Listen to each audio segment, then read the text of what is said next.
Although the baby is only 7 days old, his childhood balance is already critically low. Unlike other seals, the harp seal mom only nurses for about 12 days before leaving. During this time, the baby's main job is to fatten up. Because half of the milk's components are fat, he gains weight quickly. In addition to eating, he also has to find time to learn to swim. At this point, his willpower and body have some disagreements, but he eventually manages to force himself to swim. Because the insulating layer of fat has not yet fully formed, this practice session lasts only 2.5 minutes. However, he has already mastered the essence of the dog paddle. Impressive, isn't it? The little guy thinks so. Let's give him a thumbs up. By the 12th day, the baby's weight has doubled, while the seal mom has lost nearly a third of herself. At this point, her mission as a mother is complete, and she must return to her hunting grounds, never to return. For the next month, the young seal can only lie on the ice, relying on its own fat to survive until its fur coat changes into one more suitable for swimming, allowing it to formally enter the sea. In this situation, their survival rate can be imagined. This guy, I'm willing to call him Godzilla. Despite his carnivorous appearance, he is actually a herbivore. That's why the crabs can stay so relaxed in front of him. His body is a bit stiff in the early morning and needs to be warmed up by sunbathing before he can enter the water perfectly. The water temperature is only 16 degrees, but this doesn't affect him as he dives 15 meters in one breath to start his meal. He can stay underwater for about 12 minutes and adjust his heart rate according to the depth. But that doesn't mean he can lie on the grass for the entire 12 minutes. In fact, because the waves here are particularly large, he can only be washed away by the waves most of the time. This results in a low efficiency in eating grass. Often, they risk going into the sea once to eat about 40 grams of seaweed. So, how much is 40 grams? Let's put it this way, an average egg weighs about 42 grams, and I'm afraid he'll lose money on a trip, and he can't stay too long, otherwise, overexertion plus hypothermia could easily make it his last meal. But with a protagonist aura, there won't be any accidents unless something unexpected happens.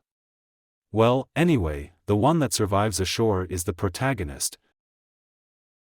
And this is one way for him to get rid of salt. It's not a cold. His body is a bit stiff, he's too cold, and he has to sunbathe to warm up.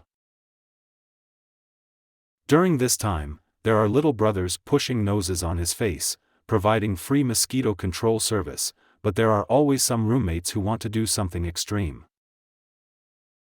Compared to the miserable monitor lizard, these ocean drifters live much more comfortably. At this moment, they have set their sights on the bowhead whale, which is several times their size. The bowhead whale is currently obsessed with bathing in the rocks, using these natural rocks to clean its body, such as removing dead skin and cleaning parasites. And the orca gang naturally won't miss this opportunity. The orcas are a bit smaller than adult bowhead whales, but that also means they are more agile in action. Especially in shallow waters, their tactics are simple and efficient, just creating chaos through a sneak attack. Because the water is shallow here, once the bowhead whale counterattacks, it is easy to get stranded in the confusion, and this quickly leads to stranded bowhead whales losing their. Moreover, these orcas are quite picky eaters. They only eat the soft and fatty tongue of the bowhead whale, leaving the rest untouched. Next is the feast. The star of this episode is the giant anteater. Although it has poor vision and is somewhat blind, its sense of smell is sharp. So, finding an anthill is not difficult. It also has a tool for opening the anthill, and opening it is a matter of minutes. Its tongue can extend about 60 centimeters, and it can extend about 150 times per minute. It has sticky saliva on it, so it can string together 1, 2, 3, 4 ants. The ants feel helpless, this is simply a destroyer. But the giant anteater won't overeat, it will leave some ants in the nest to breed so that it can continue to harvest. Spider silk can float across a river that is 25 meters wide and is fixed as needed. Although it is only the size of a fingernail, it has a lot of spider silk inside it. Many aerial ropeways need to be reinforced at the other end after completion, and he ran into a guy who wanted to share the ropeway.